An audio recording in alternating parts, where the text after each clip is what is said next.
And the breaking news, a very shocking and horrifying one. How a class 2 student, a child, was murdered in his school hostels. The child was sacrificed to bring success and fame to the school, according to local reports. He was murdered outside his school by the director and teachers. पूरी खबर आपको बताएंगे कि मौत है या हत्या है। उन्होंने कहा है कि बेटे की बॉडी पर निशान थे। A case of black magic has been reported. As part of a black magic ritual, the child was sacrificed to bring success and fame to the school. हत्याकांड में शामिल स्कूल प्रबंधक समेत 5 आरोपियों को गिरफ्तार कर लिया गया।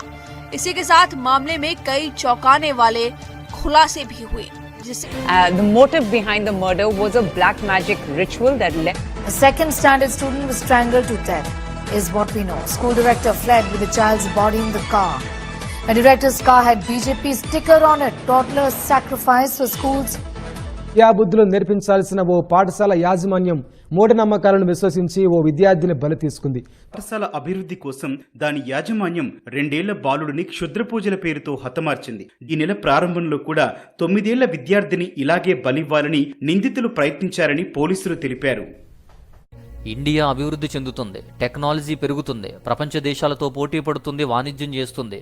ప్రపంచ దేశాలు విజ్ఞానంలో పరుగులు తీస్తుంటే ఇండియా మాత్రం మూఢనమ్మకాలకి మారుపేరుగా మారిపోతుంది, మూఢనమ్మకాల దేశంగా మారుతుంది. ఫారిన్ కంట్రీస్ వారు ఇండియాని ఎలా చూస్తారో తెలుసా? ఇట్లానే చూస్తారు. అదే మూఢనమ్మకాల మాయలో, అదే వలలో అనేకులు బలవుతున్నారు. ఇంకా ఎంత టెక్నాలజీ పెరిగినా, ఎంత సైన్స్ పెరిగినా, ఎంత చదువుకున్నా, ఉన్నత విద్యలు అభ్యసించినా అదే తీరు.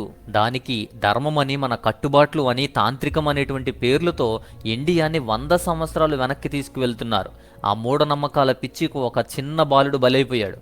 మూఢనమ్మకాలతో 2వ తరగతి చదివేటువంటి చిన్న బాలుడిని నరబలి ఇచ్చి చంపేశారు.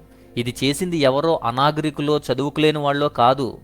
చదువు నేర్పించేటువంటి గురువులు, టీచర్సే ఇంత దారుణానికి ఒడిగెట్టారు. అది ఎంత దారుణమో చూడండి. ఒళ్ళు గగుర్బుడుస్తుంది. ఆ చిన్న బాలుడిని మూఢనమ్మకాల కోసం నరబలి ఇచ్చి చంపేశారు. ఉత్తరప్రదేశ్లో హాత్రాస్ అనేటువంటి జిల్లాలో జరిగినటువంటి సంఘటన ఇది.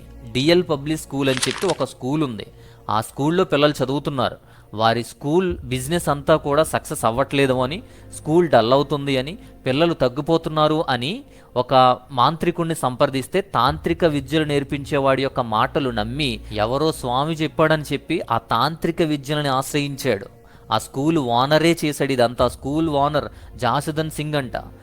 వాడికి ఈ మూఢనమ్మకాలన్నా, తాంత్రిక విద్యలన్నా కూడా నమ్మకం ఎక్కువట. వాడితో వాడి కొడుకు, స్కూల్ టీచర్లు కొంతమంది కలిసి ఈ స్కూల్ బాగుపడుతుందని చెప్పి 8 సంవత్సరాల వయసున్నటువంటి ఒక చిన్న పిల్లాడికి స్కెచ్ వేశారు. స్కెచ్ వేసి నరబలి ఇవ్వాలని చెప్పి చాలా ప్లాన్లు వేశారు. ముందు ఒకసారి ఇలా ప్రయత్నం చేశారు కానీ అది ఫెయిల్ అయింది. మళ్ళీ ఈ మధ్యనే ఇంకొక చిన్న పిల్లాన్ని ఎన్నుకున్నారు. ఆ పిల్లాడి పేరు కృతార్థట. 2వ తరగతి చదువుతుంటున్నాడు. 2వ క్లాస్ చదువుతున్నటువంటి ఆ చిన్న పిల్లాడిని నరబలి ఇచ్చి చంపేశారు. ఎంత క్రూయల్ థింగో చూడండి. అలాంటి వాళ్ళు మళ్ళీ చదువు చెప్పేటువంటి టీచర్లు ఎలాంటి మూఢనమ్మకాలు నమ్ముతున్నారు. అది కూడా ఒక చిన్న పిల్లాన్ని చంపేశారు. ఆ బాడీ మోసుకు వెళ్ళినటువంటి కారు చూడండి. ఆ కారు ఆ టీచర్దేనట. ఆ కారు ముందు బీజేపీ జెండా వేలాడుతుంది. వాళ్ళ పేరెంట్స్కి ఫోన్ చేసి పిల్లాడికి ఉన్నట్టుండి అనారోగ్యంగా ఉంది, ఆరోగ్యం బాగాలేదు అని చెప్పారట. తండ్రి పరుగున వచ్చేసరికి దారిలో ఉండగానే మళ్ళీ ఫోన్ చేసి హాస్పిటల్కి తీసుకెళ్ళామన్నారట. స్కూల్లో జరిగింది, చాలాసార్లు కాల్ చేసింది ఏదో చెప్పటం, చనిపోయిన బాబుని చూస్తుంటే అనుమానం కలిగినటువంటి తండ్రి వెళ్ళి కంప్లైంట్ ఇచ్చాడు. ఆ బాడీని తీసుకుని పోస్ట్ మార్టంకి ఇచ్చారు. కంప్లైంట్ చేసి పోస్ట్ మార్టం చేస్తుంటే ఒళ్ళు గొగ్గురు పుడిచేటువంటి విషయాలు తెలిసాయి. పోస్ట్ మార్టంలో నోటులో గొడ్డలు కుక్కేసి, బిడ్డ మీద క్షుద్ర పూజలు చేసి, చిత్రహింసలు చేసి బాలుని చాలా హింసించి చంపారని చెప్పి తెలిసింది. స్కూల్ బాగుపడాలని పిల్లాన్ని చంపేశారు. ఇప్పుడు ఆ స్కూలు మూతపడిపోయింది. వీళ్ళందరూ అరెస్ట్ అయ్యి జైల్లో ఉన్నారు. దీనికైనా పిల్లాన్ని దూరం చేసింది. అసలు వారికి విజ్ఞానం, విద్య బోధించాల్సినటువంటి టీచర్లు వాళ్ళు, గురువులు వాళ్ళు ఇలాంటివి నమ్మడం దరిద్రం. అంటే మళ్ళీ పిల్లల్ని చంపేశారు వీళ్ళు టీచర్లు. మళ్ళీ ఆ తల్లి తండ్రులకు ఒక్కగానొక్క పిల్లాన్ని చంపేశారు. వాళ్ళు సాధించిందేంటి? ఆ తల్లిదండ్రుల బాధ వర్ణించగలమా? ఎంత దారుణం అది. ఇదొక్కటే కాదు, ఇంకొక విషయం చెప్తాను చూడండి. ఇంకొక విషయం అదే ఉత్తరప్రదేశ్లో జరిగింది. ముజఫర్ నగర్ అని చెప్పి ముజఫర్ నగర్ అనేటువంటి ప్రాంతంలో ఇదే సంవత్సరం మే నెలలో, ఈ 2024 మేలో జరిగింది. ఇద్దరు పిల్లల్ని, ఇద్దరు కూడా చిన్న చిన్న పిల్లలు, 4 సంవత్సరాల వయసు ఉన్నటువంటి వాడు, అలాగే 7 సంవత్సరాల వయసున్నటువంటి పిల్లాడు. ఒక తాంత్రికుడు చెప్పాడు అని చెప్పి దయ్యాల్ని వదిలించాలి అని చెప్పి 2 పిల్లల్ని కూడా బలిచ్చేశారు, నరబలిచ్చారు. అది చేసింది ఎవరో కాదు, సొంత తల్లి. ఆత్మశాంతి కోసమంట దయ్యాన్ని వదిలించడానికి, ఈ దుష్టశక్తిని వదిలించడానికి అని చెప్తున్నారు. సొంత తల్లి, సొంత అమ్మమ్మ, ఈ తల్లి కూతుర్లు ఇద్దరూ కూడా ఈ అఘాయిత్యం చేశారు. ఆ తాంత్రికుడి మాయలో పడి వాడు చెప్పేవి గుడ్డిగా నమ్మి ఈ సంఘటన జరగడానికి 3 నెలల ముందు ఒక బాబాని కలిస్తే దయ్యం ఆవహించింది, దుష్టశక్తులు ఉన్నాయి మీ ఇంట్లో, మీ ఒంట్లో ఉన్నాయి, ఒంట్లో ఉన్న ఆ దయ్యాలు పోవాలి అంటే ఆ దయ్యం నరబలి కోరుతుంది, ఒక బిడ్డని బలి ఇవ్వాలి అని చెప్పి ముందు ఒక బిడ్డను బలిచ్చేశారు. అప్పటికి దయ్యం వదలలేదు. వారం గ్యాప్లోనే మళ్ళా 2వ బిడ్డను కూడా చంపేశారు. అసలు బుద్ధి జ్ఞానం అనేది లేదు. ఒక బిడ్డని బలిచ్చిన తర్వాత ఏదీ మారదు అని తెలిసి కూడా వాళ్ళు మరలా 2వ బిడ్డను కూడా బలివ్వడానికి ప్రయత్నం చేశారు. ఆ దయ్యాన్ని, ఆ బాబాని నమ్మినంత గుడ్డితనం అసలు దేనిలోనూ ఆ నమ్మకం లేదు. అసలు ఇలాంటివి చూస్తుంటే, ఇలాంటివి వింటుంటే రోజు రోజుకి ఎక్కువ అవుతూనే ఉన్నాయి. మత నాయకుల బలం ఉందని, రాజకీయ నాయకుల అండ ఉందని ఎందుకు నమ్ముతున్నారో, ఎందుకు బ్లాక్ మ్యాజిక్ అంటూ, మూఢనమ్మకాలు అంటూ ఈ చెత్త నమ్మకాలు నమ్ముతున్నారో తెలియదు. 100 ఏళ్ల క్రితం భయంతో ఇలాంటివి నమ్మేవారు అంటే అర్థం ఉంది. ఇప్పుడు కూడా ఇలాంటివే, ఇప్పుడు కూడా అలాంటివే మరలా మనల్ని 100 ఏళ్ల క్రితంకి తీసుకుపోవడానికి ప్రయత్నాలు చేస్తున్నారు వీళ్ళ ధర్మం పేరుతో. సొంత తల్లి చంపుకుంటుంది. చదువు నేర్పాల్సిన టీచర్లు, గురువులు, అసలు వీళ్ళంతా మనుషులేనా, పశువులా? అశుద్ధం తినే జంతువులు కూడా పిల్లల్ని కాపాడుకుంటాయి, సంరక్షించుకుంటాయి. ఇలాంటి వారి చేతుల్లో పిల్లల భవిష్యత్తు, ఇలాంటి వారి చేతుల్లో దేశం భవిష్యత్తు. మంత్రాలకి చింతకాయలు రాలవు, బడులు బాగుపడవు, ఇది పాత సామెత. కానీ ఇప్పుడు ఈ మంత్రాలు, తాంత్రిక విద్యలన్నీ కేవలం రాజకీయ ఓట్ల కోసమే. ఈ రాజకీయ ఓట్ల కోసమే ధర్మం మర్మం అంటుంటే అది మదమెక్కించుకొని ఆ మదంతో విషమైపోతున్నారు.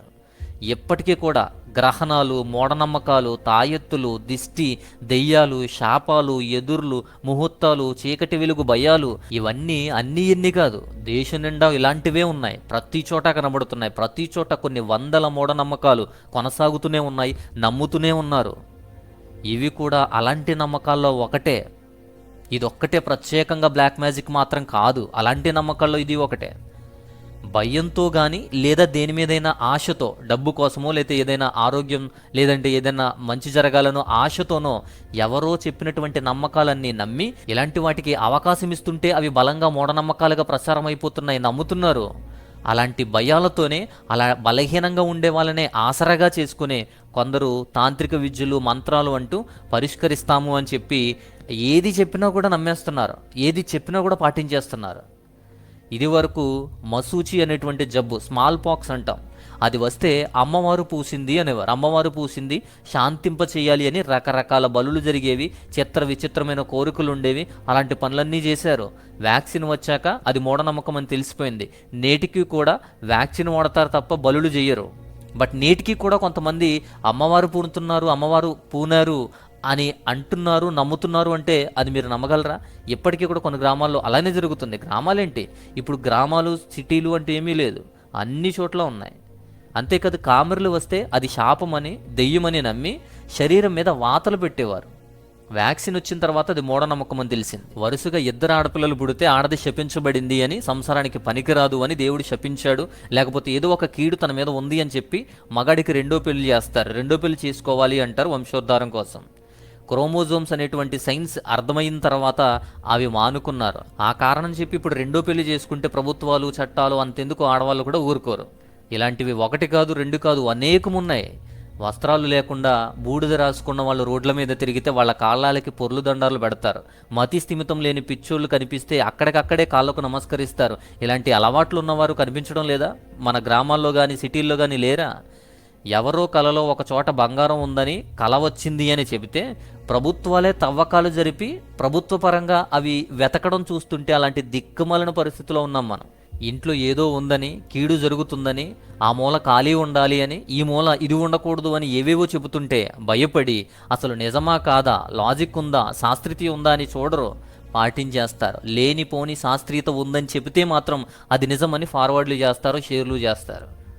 ఎప్పటికీ 99% ప్రభుత్వ ఆఫీసులు చూసినా, ఉద్యోగాలు నేర్పే కాలేజీలు, స్కూళ్ళు చూసినా ఈశాన్యంలో బరువు ఉండకూడదు, దేవుడి ఫోటో ఇక్కడ ఉండాలి. ప్రభుత్వ ఆఫీసులు ప్రభుత్వ ఆఫీసులు అధికారులు ఎలా ఉంటే ప్రజలు ఇంకెలా ఉంటారు? ఎప్పటికీ నమ్మకాయలంటే భయం. ఎండు మిరపకాయ వాకిట్లో కనిపిస్తే చలి జ్వరాలు వచ్చేస్తాయి కొందరికి. ఇలాంటివి చిన్న చిన్నవి కాదు, అలాంటివే అలవాటయ్యి విద్యకి విజ్ఞానానికి వాల్యూ లేకుండా చేసేస్తాయి. నేడు ఇండియాలో చదువుకున్న వాడిని నమ్ముతారా, అక్షరం రాని స్వాముల్ని నమ్ముతారా?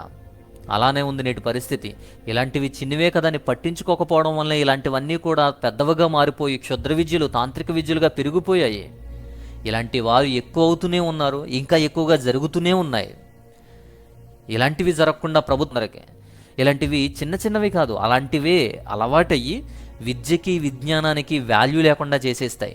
నేడు ఇండియాలో చదువుకున్న వాడిని నమ్ముతారా, అక్షరం రాని స్వాముల్ని నమ్ముతారా?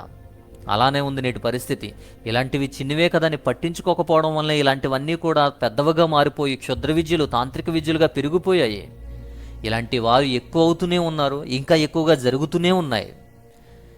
ఇలాంటివి జరగకుండా ప్రభుత్వాలు చర్యలు తీసుకోవాలి. పౌరులుగా మనకి కూడా బాధ్యత ఉంటుంది. ఒక జెండాని, ఒక పార్టీ బ్యానర్ని చించితే ఊరంతా అల్లరి, గుడులు ముట్టుకుంటే రచ్చరచ్చ చేస్తారు. కులమత విషయాలకు రాజకీయ విషయాలకు అయితే గొడవలు పెట్టుకుంటారు. ఇలాంటి వాళ్ళు ఉన్నారు. ఏదైనా సినిమా వాళ్ళ కోసం చొక్కాలు విప్పి గంతులేసి రోడ్ల మీద దొల్లుతారు అవసరమైతే. అలాంటి బాధ్యత కలిగిన వాళ్ళు ఉన్నారు. ఇలాంటివి మాత్రం ఒక్కడూ పట్టించుకోడు. అందుకే పెరిగిపోతున్నాయి. We are also responsible for the better society. మంచి సమాజం కోసం మనం కూడా పౌరులుగా కొన్ని విషయాలు చర్చించాలి, మాట్లాడాలి, మూఢనమ్మకాలను ఎదిరించాలి. ఇలాంటి క్షుద్ర విద్యల పేరుతో ఇలాంటివి ఎన్ని జరుగుతున్నాయో చూడండి. ఆడపిల్లల పట్ల, చిన్నపిల్లల పట్ల ఎలాంటి అఘాయిత్యాలు, ఎలాంటి దారుణాలు మనం రోజు రోజుకి వింటున్నామో, మనం చూస్తూనే ఉంటున్నాం, న్యూసెస్లో వింటూనే ఉంటున్నాం. ఇలాంటి మూఢనమ్మకాలు ఎన్నో ఉన్నాయి, వందలు ఉన్నాయి. అలాంటి మూఢనమ్మకాల గురించి బయట పెట్టేవారిని, వివరించేవారిని, వాటి గురించి ఎదిరించేవారిని, వాటి గురించి చెప్పేవారిని సహకరించండి, ప్రోత్సహించండి. ఈ వీడియో నచ్చితే కనుక లైక్ చేయండి, ఇతరులకు కూడా ఈ వీడియోని షేర్ చేయండి, అవగాహన ఉంటుంది. సో ఇది ఈ విషయం, ఇది ఈ వీడియోలో ఉన్నటువంటి విషయం. మరొక అద్భుతమైనటువంటి మంచి టాపిక్తో, మంచి అంశంతో మరొక వీడియో ద్వారా నేను మరలా వస్తాను. అందరికీ స్వస్తి, నమస్తే.